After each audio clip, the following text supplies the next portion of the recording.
Agradezco mucho la posibilidad de estar aquí, sobre todo los que han permitido, con su esfuerzo, este acto, tanto a las organizadoras como a mi presentador, que tenemos el gusto de conocernos en este momento. Y como os decía mi colega, pues vamos a hacer dos partes. Una a responder al título de la comunicación de hoy, de la función social que cumple la represión sexual a nivel institucional, a nivel de estamentos y a nivel de gobiernos, incluso desde el punto de vista psicopolítico, un poquito. Y después, si da tiempo, porque tenemos corto tiempo, pues yo haré esto es una presentación de esas que se hacen ahora de PowerPoint, que hacéis todos mejor que yo. Yo lo hago fatal. Pero, bueno, eso tiene que modernizar un poco, entonces yo juego un poco. Y entonces en los juegos que hago yo estos de poner ahí cositas y tal, pues he hecho una pequeñita presentación con alguna fotito, alguna frase, estas cosas que se hacen ahora. Pero yo, como soy de la vieja escuela, pues me gusta más interactuar directamente y ser protagonista de la película. Y entonces, pues de hecho voy a salir aquí porque estoy ahí muy apretado. Y con el pene, este pene móvil, pues vamos a no entrar en fantasías sexuales y a intentar comunicar. Vamos a sublimar un poco las pulsiones orales. Entonces, como sabéis, supongo que sabéis también de estas cosas bastante, entonces si igual me repito algo, si me repito, pues como yo no os conozco, pues lo siento. Y si alguna cosa no lo conocéis o no suena, pues luego habrá un tiempo para que podáis preguntar, de manera que alguna síntesis, alguna cosa clara nos llevemos de aquí. Como sabéis, decía Reich, fue un pensador, un científico y un psicoanalista, psiquiatra del siglo XX,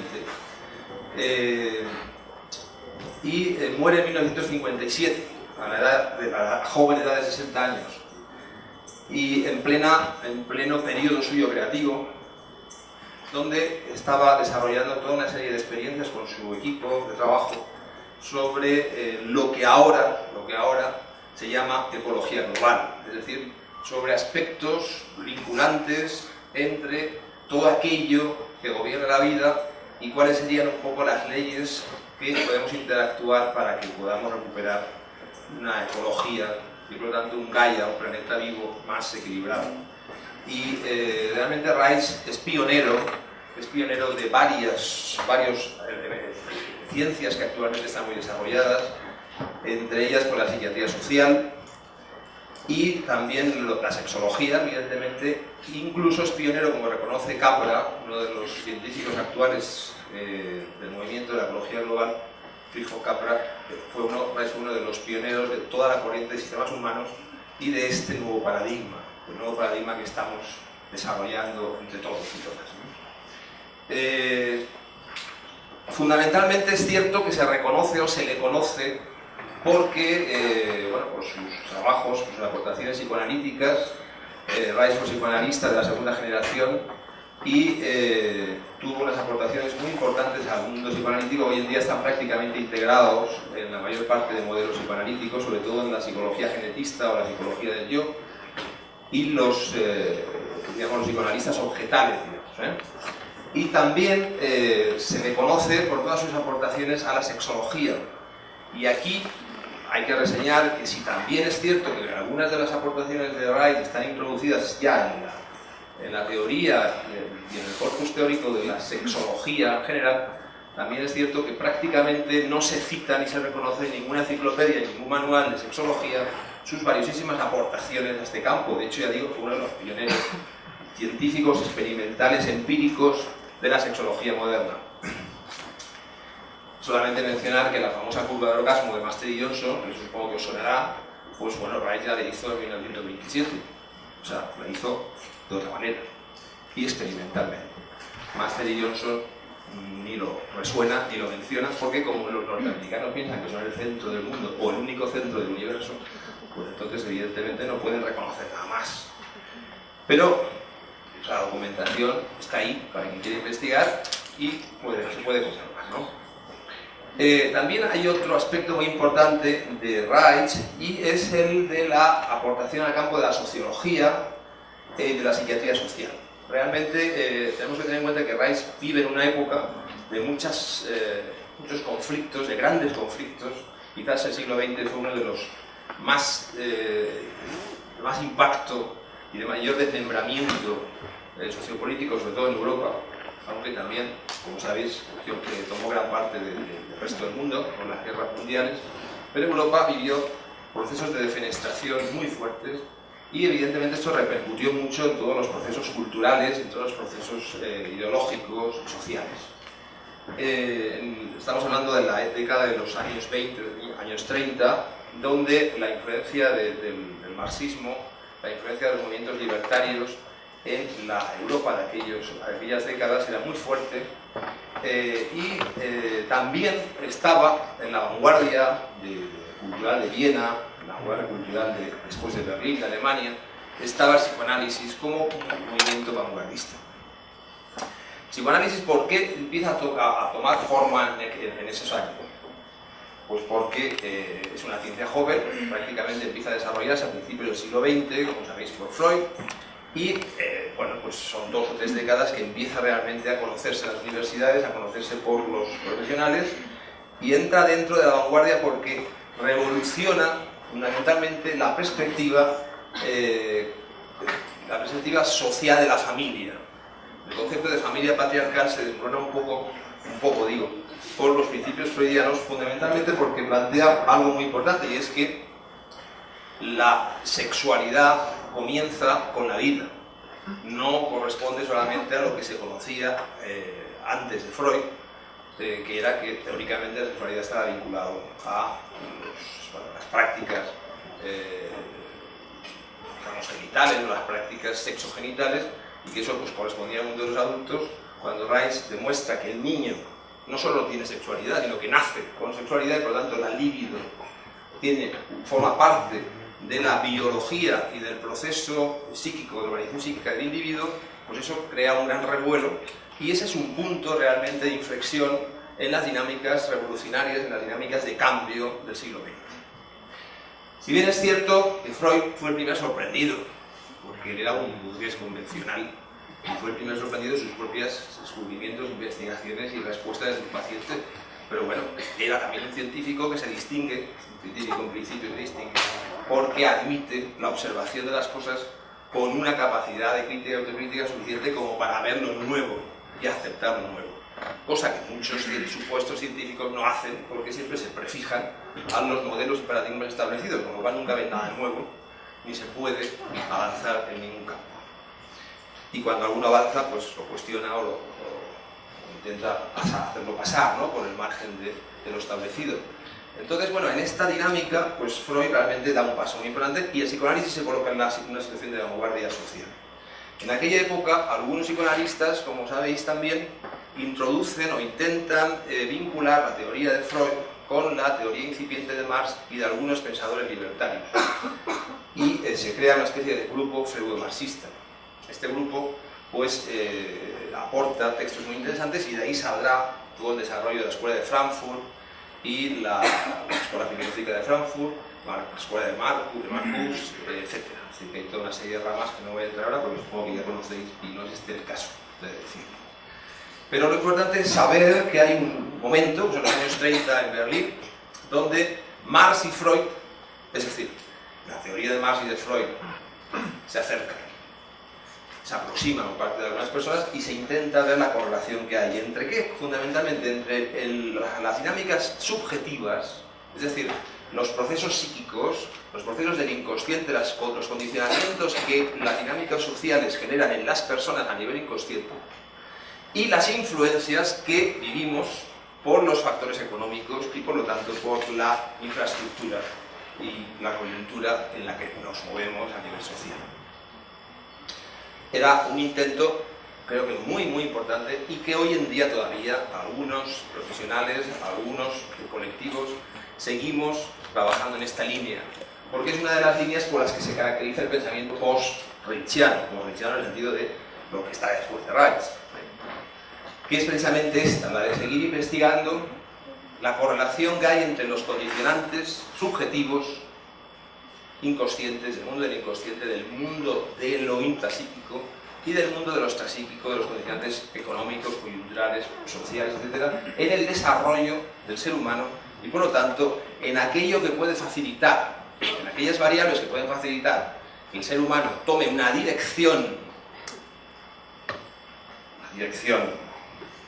abierta, crítica, equilibrada, saludable, con una lógica racional y humana, o una dirección sumisa, robótica, acrítica, intolerante, violenta, desequilibrada y neurótica. Entonces, estos dos caminos dependen en gran medida de nosotros y nosotras, porque no solamente es una cuestión de cómo funciona la política o a quién se vota, sino es una cuestión vinculada a nuestras formas de vida cotidiana. Y de hecho, recordemos que ya en los movimientos del Mayo francés, en el 78, se ponían esas frases en las paredes de las facultades, que luego se pusieron en todas las facultades, creo que de todo el mundo, que coincide también con un momento aquí en México muy importante, que decía: mata al policía que llevas dentro, por ejemplo, ¿no? O que decía: la revolución pasa por transformar la vida cotidiana. Frases de este tipo que cuestionaban precisamente el planteamiento militantista, el planteamiento político, aséptico de muchos partidos políticos que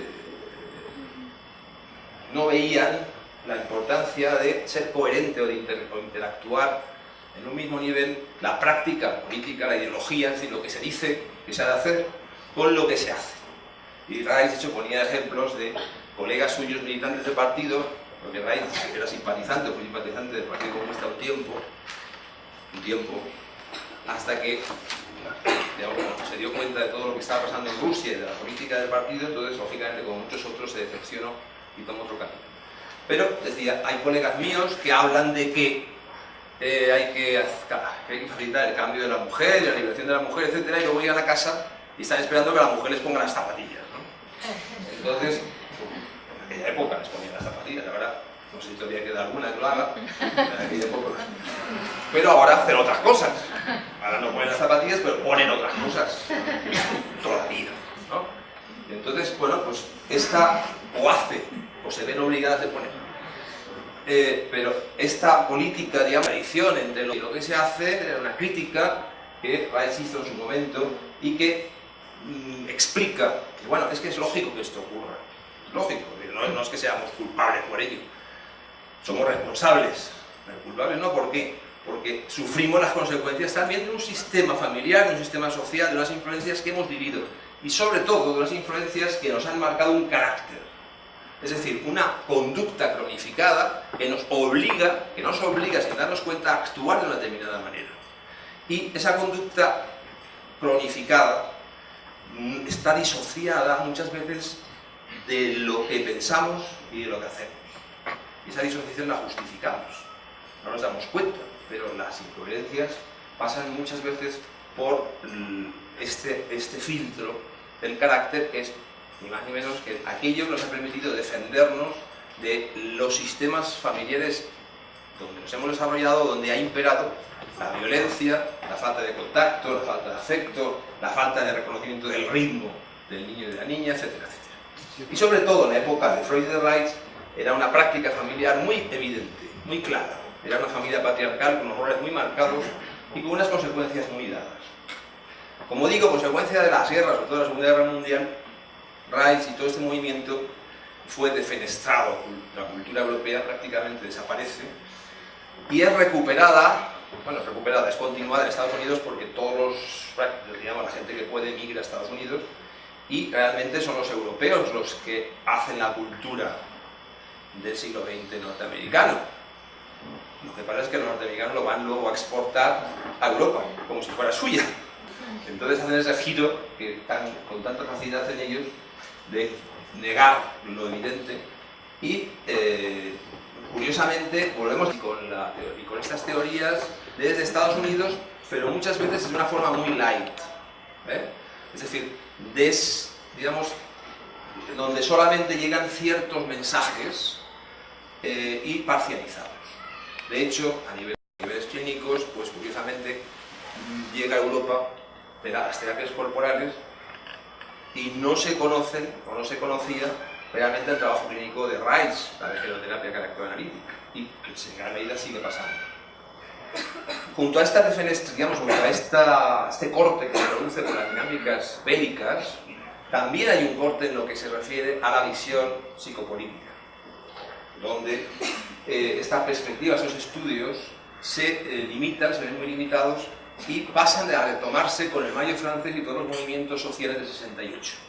Entonces realmente Reich es retomado, es de nuevo reconocido, sus aportaciones son de nuevo valoradas por los movimientos que se producen en esos años, en esa década, donde es una década que se rompe definitivamente con esa perspectiva patriarcal, con esa perspectiva de la autoridad de lo masculino, con esa perspectiva de la represión de los afectos, es decir, de lo femenino, y se empieza a reconocer y a dar margen, a dar pie a entrar en dinámicas de cambio en la vida cotidiana. Se alza el movimiento feminista, se alza el movimiento gay, se alza el movimiento de los valores humanos, se alza una serie de movimientos que van en pro de derechos básicos y empiezan, por tanto, a contemplarse en la vida cotidiana una serie de cambios muy importantes.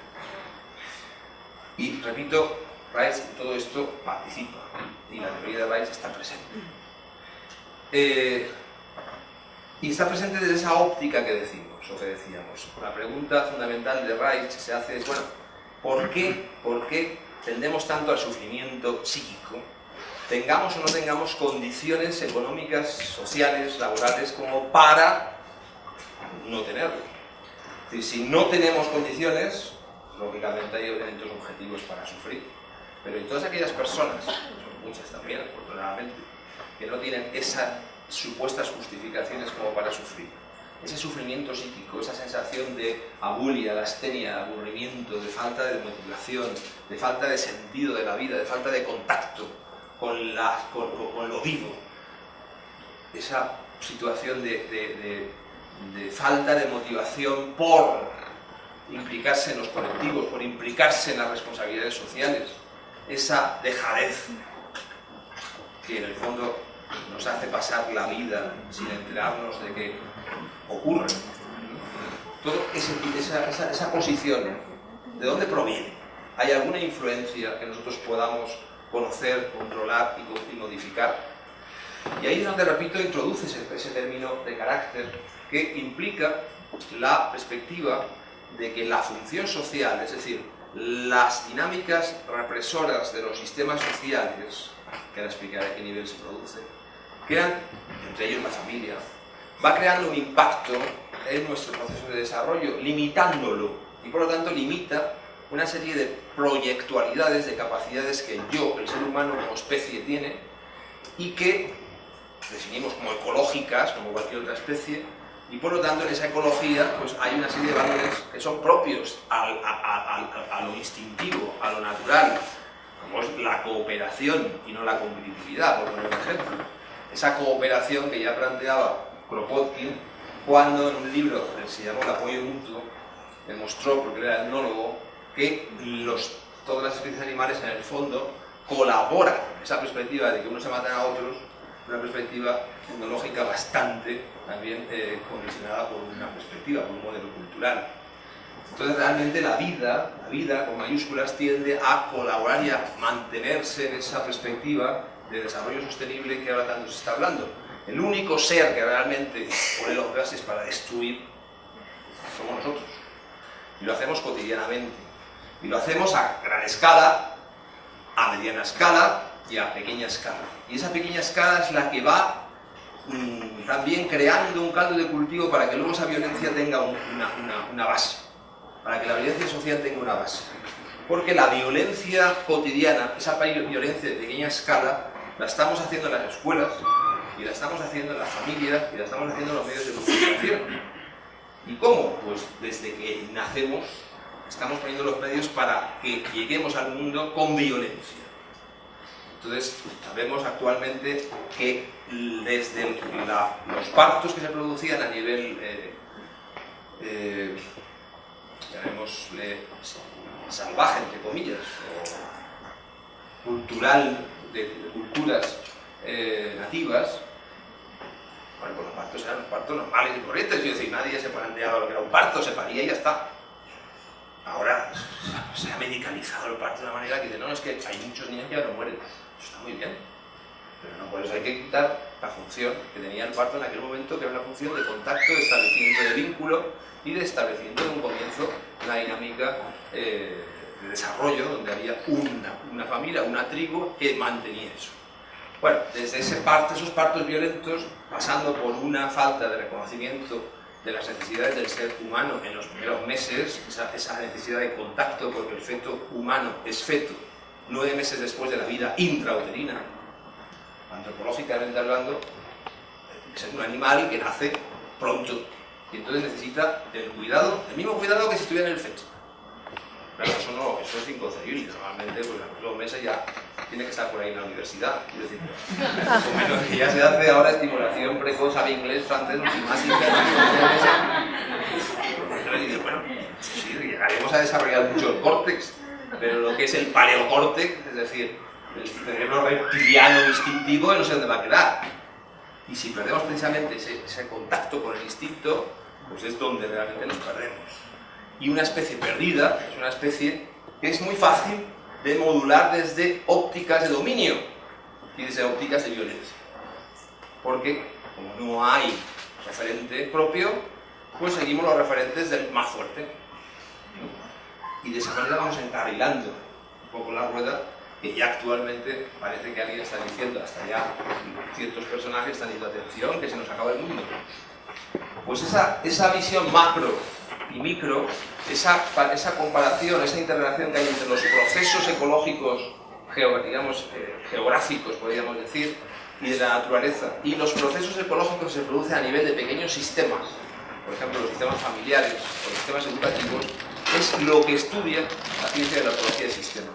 Y esa correlación es en la que Rice se introduce y en la que participamos. Es decir, hay una gran vinculación entre lo que nosotros hacemos en la vida cotidiana, en nuestra forma de actuar con nuestros iguales, con nuestra pareja, con nuestros hijos, con nuestras hijas, con nuestros alumnos, alumnas, que con lo que ocurre a nivel macro, a nivel de desertización, a nivel de contaminación, a nivel de violencia intergubernamental, etcétera, etcétera. Hay una gran correlación. Y en ese sentido, Rice hacía copio de la importancia de que tomáramos y retomáramos esa responsabilidad social que implica darnos cuenta de que todos y todas estamos colaborando en que haya una dirección u otra en nuestras vidas y en las de nuestros alrededores. Porque la influencia inconsciente que tiene ese tipo de violencia familiar, ese tipo de pequeños momentos violentos que se van dando en las familias y en las escuelas, van marcando un carácter, un sistema defensivo que rigidifica al ser humano, que lo separa de su contacto con su natura y con su instinto y que lo coloca al servicio del más fuerte, es decir, que lo coloca en una situación de viajero perdido. Y a esto es lo que le llama Rice la coraza caracteromuscular o el carácter en general. La herramienta que por un lado nos sirve y el cuerpo lo desarrolla como un mecanismo autopoético, siguiendo un término de Maturana, las desarrolla porque necesita sobrevivir, necesita desconectar del sufrimiento que vive muchas veces, de la angustia que vive, de la falta de ser escuchado, va desconectando y va separando los procesos límbicos de los procesos corticales, va separando las emociones de lo intelectual, la ideología de lo que siente, la emoción con lo que piensa, lo va separando porque necesitamos hacerlo y por eso, pero limita y nos impide el que realmente podamos reconocer cuál es nuestra capacidad y nuestro funcionamiento y nuestra vitalidad. Y a partir de ahí, evidentemente, eso repercute en los procesos sociales, repercute en que establecemos dinámicas en las que nosotros mismos nos dejamos llevar por nuestras carencias, nuestras motivaciones de necesidades no cubiertas, y a partir de ahí se desarrollan unos valores que, como digo, van bastante lejos de lo que sería la perspectiva ecológica. Esto no nos tiene que dejar que cuando se habla de sexualidad y por lo tanto de la represión sexual, como siguiendo a Freud, cuando decía que ya el niño nace con sexualidad, está hablando de sexualidad no solamente en el terreno de la represión sexual que se vivía antes, más que ahora, en relación a las prácticas de los adolescentes, o de que los jóvenes y las personas pudieran tener relaciones tranquilamente, o de que pudiera haber, que pudiera existir el aborto apoyado por el Estado, o que pudiera haber los derechos de la mujer, de los niños, de los gays y de todo Dios, que es lo normal y lo mínimo, vamos, eso es lo básico. Sino que también hay que pensar que hay unas pautas sexuales que siguen viviéndose de forma represiva. Esas pautas sexuales no son tan manifiestas porque no corresponden al momento genital, que todavía en muchos países, en muchos lugares hay muchos derechos sexuales que no se están cubiertos, pero adultos. Pero los niños, los derechos sexuales de los niños no se cubren en ningún sitio del mundo, porque para empezar no se conocen en gran medida, porque se ignora y se olvida y no se ve que sexualidad, placer y afecto van unidos. Es decir, la sexualidad en cada momento de la vida va cambiando. La sexualidad es un proceso evolutivo, como todo instinto, como toda función humana, es evolutiva. Y evolutiva significa que si nosotros hacemos cortes en esa evolución va a haber consecuencias. Pero claro, lo que no sabemos a veces, o no recordamos o no conocemos, es que la sexualidad va vinculada a la vivencia de los afectos.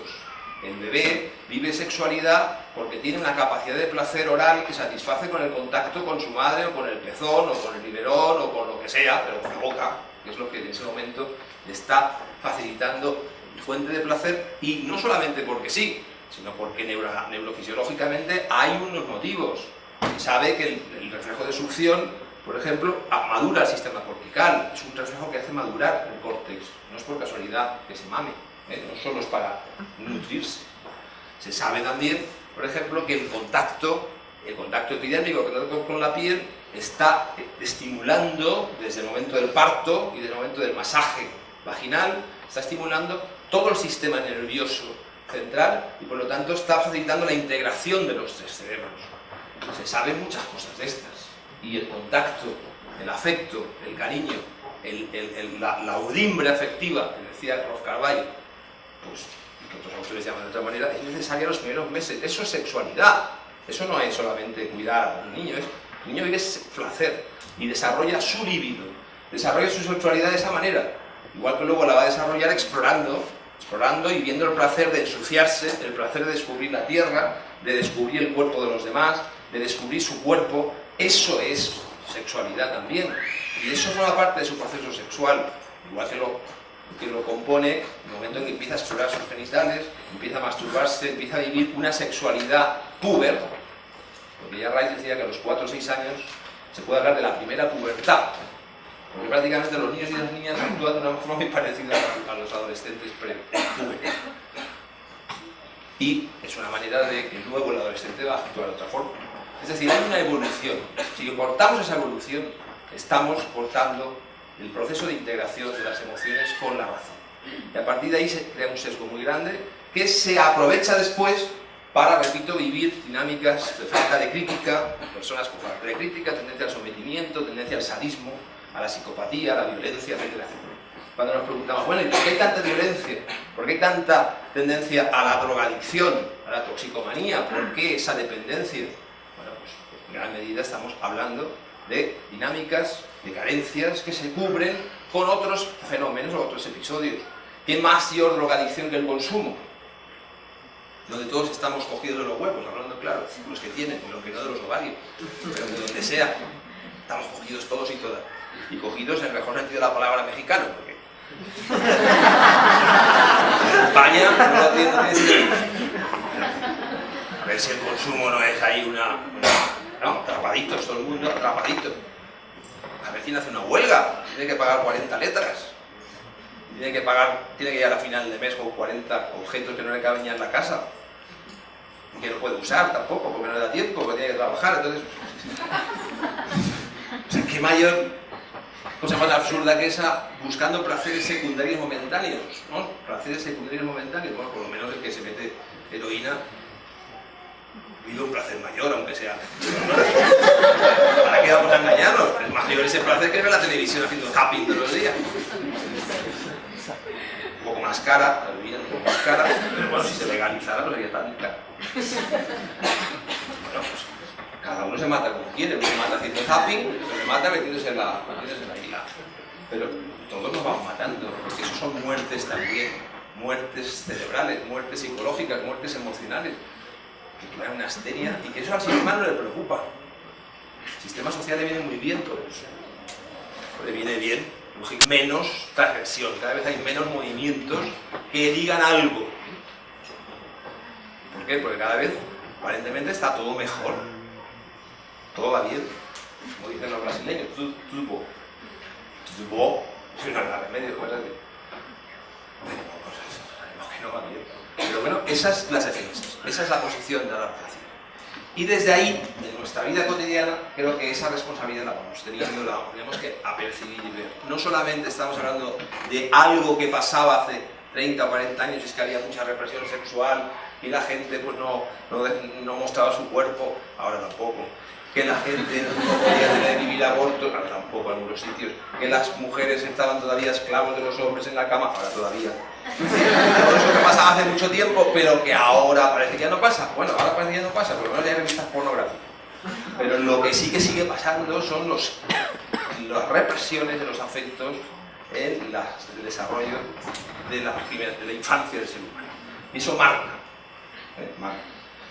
Y desde ahí, aunque hayan cambiado las familias, porque han cambiado, eso es cierto, la familia patriarcal ya no existe, no significa que no haya unas consecuencias. Y adaptarse al análisis de esos cambios es muy importante, porque está claro que no está pasando lo mismo que hace 40 o 50 años. No está pasando lo mismo. Hay fenómenos que hace 40 o 50 años no estaban. No existía esa drogadicción, no existía esa violencia en los adolescentes, no existían muchas cosas, existían otras.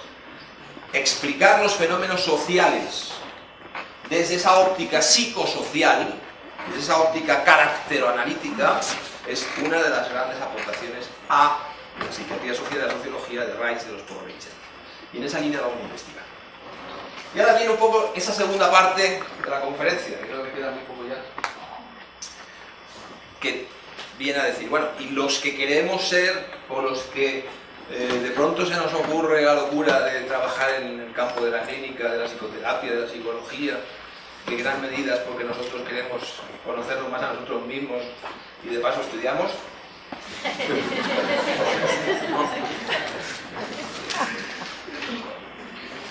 ¿Qué hacemos? ¿Qué pintamos en todo esto? Es una buena pregunta. ¿Cuál es nuestra función social? La función de un economista pues está más clara, la función de un arquitecto está más clara. Pues, claro, ya de casas que se caen, pues no sé. Puede hacer casas más populares, menos populares, más. Pero la del psicólogo, del psicoterapeuta, la del psiquiatra, y la del psiquiatra más clara porque da medicamentos. Da medicamentos y la gente se va contenta a casa y mira. Y drogados aceptables, ¿no? Mira que hay drogados. Ahí en España el 80% de las mujeres, digo de las mujeres que llevan bolso, los hombres llevan el bolsillo, pero los bolsos de las mujeres llevan sus pastillitas. Pastillitas, ansiolíticos para dormir, pero esas drogas que se venden, claro, los medicamentos ganan mucho dinero en los laboratorios. No sé qué pasará algún día con la coca, igual con el alcohol, no sé, un día la coca, la heroína se venderá en las farmacias. Pero actualmente ya hay una drogadicción también en ese sentido, en la que el psiquiatra y la psiquiatría participan. Pero hay alternativa a la psiquiatría, y nosotros ¿qué hacemos? ¿Y qué decimos? Pues decimos, hombre, es que cuando una persona pues, se siente mal, está deprimida, pues hay que darle la depresión, ¿para qué? Para que trabaje. Para que produzca, ¿no? Para que consuma. Si no, ¿cómo va a pagar la letra y está deprimido? Entonces, esa es la función del psicólogo. Facilitar que los robots sigan funcionando cuando se le va un tornillo. Pues la medicación y con técnicas de aprendizaje para que sepa por dónde ir por la calle y cómo levantarse con ánimo. Levántese por la mañana con ilusión. Técnicas muy eficaces para esas cosas. Yo no lo niego, son eficacísimas. Pero ya en la película de la Naranja Mecánica ya había una gran crítica, ¿no? De nuestro reconocido director Kubrick, ya fallecido, a esas técnicas conductuales. Son útiles, pero el sentido, vamos a ver el sentido un poco más allá de eso. El sentido social, el sentido vital, el sentido existencial de trabajar de esa manera, el sentido incluso deontológico, diría yo a veces, ¿dónde está? No sé si eso se plantea en las universidades, pero creo que debemos de plantearnos los estudiantes y algunos de los que ya hemos dejado de estudiar en la universidad. Bueno, pues eso es un planteamiento que nosotros también cuestionamos y intentamos plantear una perspectiva diferente. ¿Por qué? Porque pensamos que realmente el profesional de la salud en general, y por supuesto aquellos que tienen un trato con dinámicas psíquicas, humanas, que son los auténticos modificadores no solamente del carácter, sino de los movimientos y de las dinámicas sociales, pues tenemos una responsabilidad muy grande, y desde ahí tenemos que tener una perspectiva de que somos agentes sociales, posibles agentes de cambio o posibles agentes de la CIA, quiero decir, agentes que colaboran con el gobierno. Y encima, claro, encima cobramos, tenemos que vivir, ¿no? Cobramos, pero había que cobrar por colaborar con el gobierno, o sea, no sé, quien quiera que lo haga. Pero no creo que ese sea el origen, el inicio de la psicoterapia, de la psicología o de los planteamientos psicosociales de nuestra práctica clínica. Entonces, como agentes sociales tenemos que decir, bueno, ¿cuál puede ser una práctica que sea coherente y que permita realmente, que facilite, como decía ya Luria y el grupo ruso de psicología, que facilite la recuperación de la conciencia en las personas? Él hablaba y se hablan de conciencia social y política, nosotros hablaríamos de la conciencia ecológica. Vamos a facilitar, vamos a buscar, vamos a investigar medidas que permitan organizar sistemas psíquicos, sistemas, estructuras humanas, donde realmente haya una mayor capacidad de estar bien, de disfrutar de la vida, de no tener síntomas sufrientes, pero para eso hay que cambiar las cosas. Es muy difícil no dejar de estar deprimido si salimos a la calle de aquí, sobre todo de aquí en vuestro país, tenéis mucha facilidad para deprimir. Si conectamos con la realidad. Ahora, si estamos todos, pues eso, como Dr. Jekyll y Mr. Hyde, casi, ¿no? Si estamos disociados, claro, nunca nos deprimiremos cuando ya no podamos más, o cuando ya, mira, ya no quiero trabajar en una baja que me deprimo. Enseguida, no, tienes que trabajar. Ah, bueno, se me ha olvidado. Pero, en principio, razones para deprimirnos, bueno, tenemos todas. Razones para vivir la tristeza, para vivir, o razones para reventar, para salir a la calle, bueno, no voy a decir cosas que luego se meten conmigo, pero razones para muchas cosas también las hay. ¿Dónde están? Somos millones de personas y solamente hay algunos que luego los hacen mártires, como el caso del Che, lo hacen mártir, queda muy bonito. Algunos que se les cruza el cable y dicen, no, aquí esto no. Y bueno, pues harán no digo que lo hayan hecho como tocar, ahí no voy a entrar, pero lo hacen algo diferente, por lo menos. Y como es diferente, ¿cómo recuperar el sistema? Mártir, pósters, dos camisetas. Y ya está, se acabó. Entonces, bueno, eso creo que es un planteamiento que nosotros como profesionales tenemos que hacernos. ¿Cuál es nuestra función?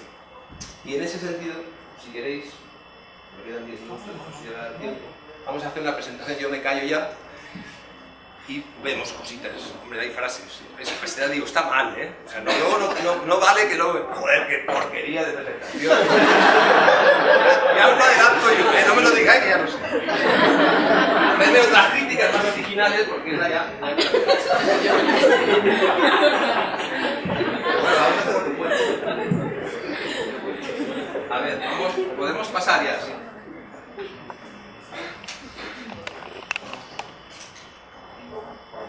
Bueno, podéis leer las citas que leer creo que sabemos todo. Si apagamos un poco esta luz,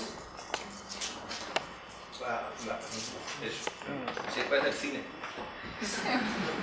Bueno, pues vais leyendo las citas y yo si tengo algo que decir lo digo. ¿No? Estos son como citas de Rice y ahí pues bueno, vamos a ir viendo la cadena de diapositivas. Rice habla de la peste emocional como los movimientos sociales en general que van vinculados a la violencia y que habla de que hay una base irracional para ello, ¿no? No solo es una cuestión ideológica. cuando habla de educación y higiene social, perdón, está hablando con una terminología pues un poco ya pasada de moda, pero en el fondo está refiriéndose a lo que están proponiendo ahora. ¿Podemos pasar? Si alguien lee más lento me lo decís, ¿eh? Yo voy... Esto es muy aburrido, ya lo he dicho, ¿eh? Bueno, esto son citas de Capra, que es, repito, uno de... ¿Sí? ¿Podría leérnoslo, por favor, si hasta acá? Creo que la mayoría no... Ah, ¿no lo veis? No. Bueno. Yo creía que aquí habéis desarrollado el don de la vista a distancia. Bueno, vamos a ver. Y digo, a ver si no se dan cuenta de que es pequeña la letra. Pero por lo menos lo habéis dicho. En otros sitios no lo dicen. En otros sitios no lo leen y no lo dicen. Oye, Sí. Javier, por el tiempo, ¿por qué no? O sea, porque vamos a tener en tus 10 minutos y te pones Sí. a leer. Mejor si nos puedes presentar de manera general. Entonces, bueno, ya te queréis leer. Sintético. Bueno, solo leo un poquito. Vamos a hacerlo muy rápido. Okay. Entonces Capra dice, por ejemplo, para recuperar nuestra plena humanidad debemos reconquistar nuestra experiencia de conexión con la trama entera de la vida. Esta conexión, religio, en latín, es la esencia misma de la base espiritual, en el sentido laico de la palabra, de la ecología humana. Podemos pasar. Eso es el de arriba, ¿no? La represión está tanto fuera como dentro de nosotros. Y Rice en ese sentido decía, en la naturaleza no hay competencias, por mucho que lo afirmen quienes han malentendido a Darwin, la competencia no es un fenómeno biológico primario, es un fenómeno cultural. Es una frase de Maturana, que es un biólogo chileno, que tiene que ver con la frase de Rice cuando dice, es la función misma la que dirige la cooperación, como elemento de dinámica colectiva y social. Podemos seguir. Esto es un rollo. Esto es un rollo en España, no sé cómo dice. Un marrón. ¿Por qué? Porque aquí lo que hago es analizar ya cuáles son las... No solamente, en plan autocrítico, no solamente hay una dinámica poco ecológica en las instituciones sociales en general, también en las instituciones de la psicoterapia, también en nuestras casas hay mucha patología, mucha perversión y mucha autoridad y mucha violencia. Entonces yo aquí, en plan autocrítica, pues hablo de lo que conozco bastante, que son las instituciones de la psicoterapia. Y entonces pues hago algunas cosas que hagan referencia a esto, pero que, repito, no nos da tiempo a ver ahora, ¿no? Pero para que sepáis que hay una cierta autocrítica, donde fundamentalmente lo que hago ver es que las colectivos de psicoterapia deberían tener muy en cuenta las diferencias entre los roles de las personas que forman como profesor, de los que hacen supervisión, de los que hacen terapia personal, la importancia del análisis personal, las personas que van a formarse en psicología, etcétera, etcétera. ¿Podemos seguir? Eso también es un rollo. Estas son las medidas preventivas para evitar eso. Entonces, quien le interese, luego ya puedo pasar el trabajo. Hay toda una serie de medidas preventivas que yo aplico desde la visión post-reichiana del funcionalismo al campo de las instituciones de la psicoterapia para que esto se evite, es decir, para tener instituciones de psicoterapia coherentes con lo que estamos diciendo. No podemos decir una cosa y luego practicar otra. Podemos seguir. Hay creo que 4. Sigue. Hay muchas medidas preventivas. 3, otra 4, 5... No, pero pasa al anterior que es un resumen. Que así seguro que hay alguna cosa que no entendéis y se queda para el debate. Digo, a sabiendas de que todo esto no es posible si en nuestra vida cotidiana, es decir, en la vida cotidiana del psicoterapeuta, del psicoterapeuta, no intentamos mantener dinámicas de autorregulación amorosa, sexual, emocional y energética, evitando la dorificación, término empleado por Rice, que hacía referencia al estado de contaminación o energía negativa, como consecuencia del trabajo sin medidas de regulación y el embrutecimiento que tiene nuestro trabajo también, tomando medidas preventivas laborales, que ya he puesto antes de que... Bien, entonces es un tema que es bastante novedoso, es muy poco escrito y tal, pues bueno, te digo, quien nos interese, por ahí está. Podemos seguir. Federico Navarro, que fue uno de mis maestros, discípulo de Rank, que se lo tenéis ahí arriba en un cuadrito, que fue a su vez el colaborador de Rice, decía que la función del psicoterapeuta, concretamente del modelo que él trabajaba, que era el carácter analítico, dice, no puede ejercer solo clínicamente, porque siente la vida y coherentemente se va a implicar en investigaciones ergonómicas y dinámicas socioculturales y políticas. Es decir, si realmente un psicoterapeuta vive su trabajo, no puede solamente quedarse como una momia ahí en su consultorio que le salgan las telarañas pasando las horas y las horas, el siguiente y la mano para cobrar. Se supone que hay algo más, ¿no? Nuestro objetivo es el desarrollar dinámicas preventivas que permitan que la persona integre su natura con la cultura. Navarro murió en 2004. Podemos seguir. Y aquí pues hago ver lo que puede ser la vinculación de la psicoterapia con una posición de muerte. Podemos seguir. Y lo que puede ser vincular la psicoterapia a la vida. Utilizando una frase que digo, por ello, si queremos trabajar y salvar nuestra alma y ayudarla a recuperarla a nuestros pacientes, siguiendo con una metáfora escatológica, debemos intentar mantenernos en una dinámica de autorregulación recuperada en cierta medida con nuestro análisis personal y mantenido en el tiempo. Podemos seguir. Nuestro objetivo, por tanto, debería ser ayudar a que la persona madure e integre sus funciones biopsicosociales. Y para eso, es decir, no solamente sus funciones psíquicas o psicológicas, sino biopsicosociales. Y para eso, como orgoterapeutas, que es la definición más extraña que tenemos, nos acercamos al conocimiento de las leyes de la energía vital y de la interrelación entre sistemas dentro del proyecto paradigmático de la ecología global. Eso significa, podemos pasar, que nos acercamos a la autorregulación, y es por ello que hablar de autorregulación implica colocar al ser humano en contacto con su esencia animal, cósmica y con su particularidad racional. Es nuestra utopía, nuestra praxis creativa dentro de la ecología global. Y termino con una frase de Rice que dice: el ser humano, desde el punto de vista energético o ergonómico, es igual que el resto de los seres vivos, ni más ni menos que un fragmento de energía cósmica especialmente organizada. Y ahí acaba con una musiquita. No sé si da ahí. Creo que no va. 2 veces sin quedarme. Tic, tic. De mariachi. Como en el pide mudo, la pongo yo. Bueno, pues si no funciona. Y acaba con la última, que es la primera, creo. Ah, exacto. Una poesía aquí que conocéis mucho, que es la poesía de Benedetti, No te salves. Que si alguien la quiere leer, pues podría leer el libro de Benedetti. Bueno, pues vamos a encender las luces, pero son las 6 en punto y yo soy compulsivamente puntual. No tenéis que quitar un minuto al espacio.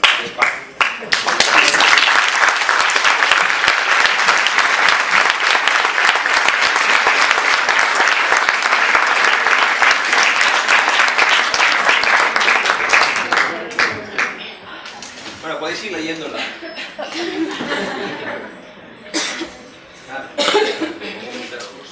¿Pongo más cerca?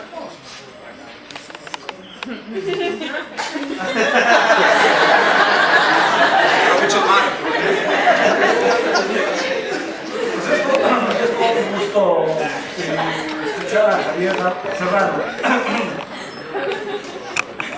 Que como ahora de moda lo del gay. Está un gusto escucharlo, especialmente en una época de desencanto como que estamos cruzando, en donde resulta decisivo abrirle camino a la esperanza.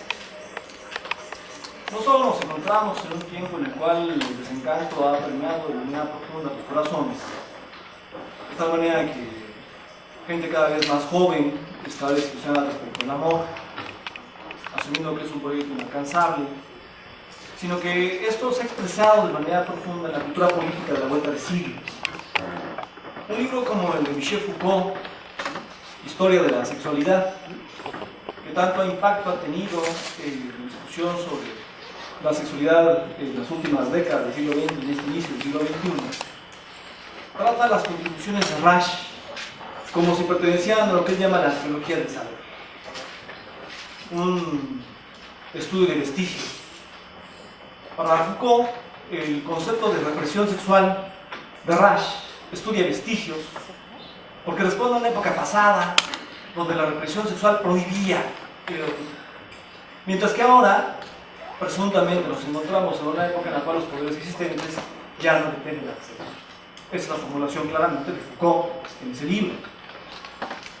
En función de lo cual, algo así como lo que Rasch ha dicho, tendría que ser lanzado al abismo de lo caduco y olvidado. Luego, más aún, el proyecto de la revolución sexual, de la liberación sexual de Rasch.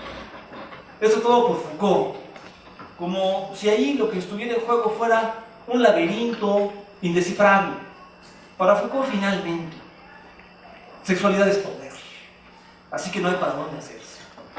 Así se transgreda, que es lo que quiere, la forma de la pareja heterosexual, porque Foucault fue un homosexual convencido, así se transgreda la pareja heterosexual de la familia patriarcal burguesa. De todos modos, por un camino o por otro, la sexualidad es poder y terminamos en el desengaño. El poder nos ha penetrado, nos invade, nos es invadido. La microfísica del poder de Foucault no es más que una expresión de este desencanto de la vuelta de siglo. Un desencanto que está en los corazones de las masas y un desencanto que está en la cultura política hegemónica. A contrapelo de eso, es fundamental insistir en la defensa de la vida. Y en ese contexto es muy refrescante escuchar una charla como la que nos ha dado hoy Javier. Es muy importante recuperar el pensamiento de Wilhelm Reich medio siglo después de su fallecimiento. Las dos secciones de la rica y sintética presentación que nos ha hecho Javier nos presentan el problema y luego líneas fundamentales de solución para avanzar en la solución histórica. En el problema, el mero nombre de la conferencia, la función social de la represión sexual, visto desde un horizonte como este de la cultura política posmoderna, visto desde Foucault, pareciera que nos lleva a algo que ya no debería estarse tratando. Y sin embargo, justo la formulación que está haciendo Javier nos muestra que nada más lejos de ser así. En nuestro tiempo la represión sexual persiste, en todo caso ha mutado y se ha complejizado, se ha profundizado, pero está lejos de desaparecer. Es fundamental entender esto, porque lo que vivimos es una época de creciente insensibilización y inhumanización. Es ante esa inhumanización que resulta decisivo recuperar lo humano, de ahí a Wilhelm Reich. Podría quizás decirse que son 4 los principales puntos que ha tratado en la primera sección de su intervención Javier. El primero tiene que ver con el concepto reichiano de carácter. Para Reich, carácter es un término que en primer lugar se dirige a dar cuenta de la formación de los sujetos modernos como esclavos. Son sujetos que en función de la represión de su sexualidad oral, o luego en función del control de sus necesidades anales, o luego en función de la represión de la sexualidad genital, aprenden que la necesidad está por debajo de las autoridades exteriores y las interiorizan. Carácter es un término que muestra cómo los individuos se adaptan a una sociedad represiva, autoritaria, se adaptan, quedan heridos y al defenderse contradictoriamente se integran, se forman como esclavos. Javier lo dice de otra manera: hay limitaciones al yo. El yo no puede autorregularse. El sujeto queda subordinado a una época de poder. El concepto reichiano de carácter se dirige en primer lugar a cuestionar esto, pensando en la trascendencia de esta subordinación, de esta enajenación, de la imposición que el sujeto sea efectivamente un sujeto histórico. Por eso es que Reich no se queda simplemente con el concepto de carácter para dar cuenta de los caracteres neuróticos, sino que luego construye un concepto de carácter como opción histórica para avanzar hacia la madurez, carácter genital. El segundo punto de la charla de Javier nos muestra cómo es que la represión sexual persiste en esta época, pese a que se haya flexibilizado en muchos planos, porque, y esto es de un golpe una demostración fácil, es un fenómeno mundial la represión de la sexualidad oral del bebé. No se pasó a mayor explicación teórica, a mayor profundización de cómo se había modificado la represión en la fase anal, o en la fase genital, o en los adolescentes, etc. De un golpe, en la sexualidad oral del bebé, esto sigue siendo algo que no se asume. La fase oral no es solo una fase de alimentación, es una fase de contacto erótico. Y el placer es fundamental para el desarrollo sano, psíquico y físico del infante. Por supuesto que sí. No nada más es que la leche humana tenga elementos fundamentales para el desarrollo del cerebro, que no tiene la leche de vaca, por el exceso de calcio que contiene y que más bien resulta contraproducente para un niño, sino que ahí hay un contacto orgónico fundamental para el desarrollo de las emociones. se reprimen los afectos. Muy importante esta formulación. El tercer planteamiento que nos está haciendo Javier en su charla tiene que ver con la cosificación del placer, que es algo que ha crecido de manera multimodal en nuestro tiempo. El placer ha pasado de ser una forma que tendría que profundizarse en la relación sujeto-sujeto a ser una forma que se explora cada vez más en la relación sujeto-cosa, como un falso reemplazo de la insensibilización masificada en las relaciones humanas. El capitalismo de vuelta de siglo ha hecho crecer esto de una manera atroz. Por supuesto que sí. Esta cosificación que se expresa en el consumo es una expresión de cómo la represión sexual persiste. Y además, Javier entra en un tema decisivo, que es el de la crisis del patriarcado. Pareciera que en la medida en que el salario se puso en crisis de los 70 en adelante, y que más aún en la medida en que las mujeres entraron crecientemente al trabajo asalariado, y entonces la relación de dependencia económica entre los hombres se fue debilitando, si no desapareciendo por completo. En esa medida parecía, cuando los hombres dejan de tener la base económica para controlar a las mujeres, que ya la discusión sobre el control patriarcal en torno a las mujeres, el control patriarcal en torno a los niños, no tuviera nada que hacer en la vuelta de siglo. Y sin embargo, lo que nos dice Javier es, sí, tenemos crisis de patriarcado, pero eso no significa ausencia de represión sexual. Es muy importante observar esto. La represión sexual sigue vigente y en todo caso lo que hemos tenido en la vuelta del siglo es una metamorfosis de la represión sexual. Hemos pasado, podría decirse, de la fase de la represión sexual en su forma prohibitiva a una nueva fase de la represión sexual en una forma de falsa superación. La cosificación del consumo, pero también el hecho de que la nueva independencia económica de las mujeres no está trayendo consigo un proyecto político de democratización de la relación hombre-mujer, sino una nueva dialéctica de poder entre los sexos, nuevas formas de dominio de las mujeres sobre los hombres también, y de los hombres sobre las mujeres. Esta complejización de las relaciones de poder está trayendo consigo un crecimiento de las tendencias violentas micro y macro sociales. El sadomasoquismo sexual está creciendo, ya no solo estamos hablando de fetichismo sexual, de pornografía, etc. No, estamos hablando de sadomasoquismo sexual. Vendar los ojos, torturar, golpear, y francamente una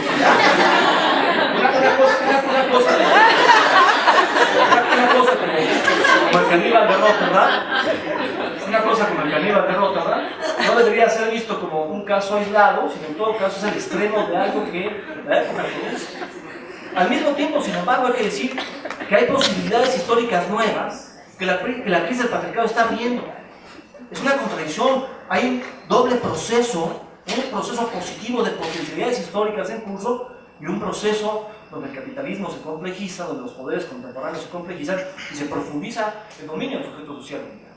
Me parece entonces que la primera sección de la intervención de Javier está avanzando claramente a contrapelo de la cultura política postmoderna, que está entrampada en el desencanto, que quiere arrojar a Rash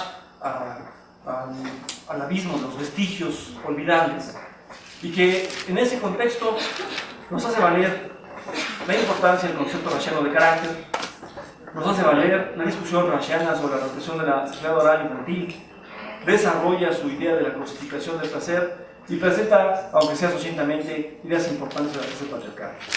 Una vez presentado el problema, se avanza más sintéticamente aún, pero aquí es donde Javier tiene contribuciones históricas decisivas en la discusión sobre el problema, el gran reto para quien estudia psicología. Es que avanzar como médico exige resolver. Y no solo resolver en términos de los conflictos históricos personales, sino además resolver respecto a los conflictos históricos globales sociales. Un proyecto como este de la ecología global nos muestra la importancia de construir una autorregulación del contacto humano con la naturaleza y con la razón. Pero esto implica una discusión transdisciplinaria, ni siquiera interdisciplinaria, porque no se trata de mantener las disciplinas desconectadas y luego sumarlas, sino existe una visión transdisciplinaria, justo como aquello que hace William Reich, que conecta antropología, filosofía, economía, sociología, política, historia, medicina, física, porque hasta discusión con Einstein tuvo directamente Reich.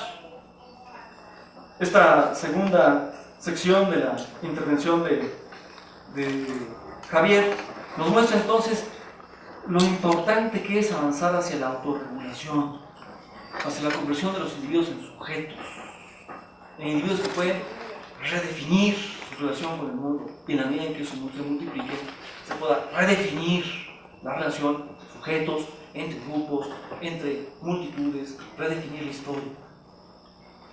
Es muy importante abrirle camino a la esperanza.